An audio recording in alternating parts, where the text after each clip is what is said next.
Mas mahigpit na pagbabantay ang ginagawa ngayon ng Special Action Force sa New Bilibid Prison at bilang bahagi ng pinalakas sa kampanya laban sa droga ng Administrasyong Duterte. Patuloy ang Oplan Galugad sa NBP. May report si Lala Babilonia. Kakatalaga lamang ng Special Action Force bilang bantay sa New Bilibid Prison, ngunit ramdam na umano ng mga preso ang mas mahigpit na pagbabantay. Bilang bahagi ng mas pinalakas na kampanya laban sa droga ng Administrasyong Duterte, patuloy ang Oplan Galugad na isinasagawa ng SAF. Ilan sa mga kontrabandong kanilang nakumpiska sa naturang Oplan Galugad ay cash, cellphones, shabu paraphernalia at unauthorized gadgets.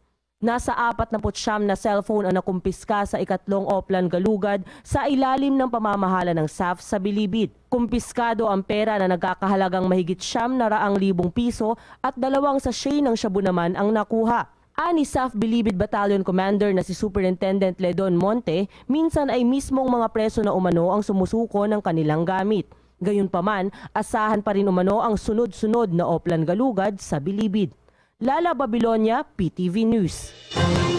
Hi, ako si Ria Fernandez. Mag-subscribe na sa PTV YouTube channel. I-click lang ang subscribe button.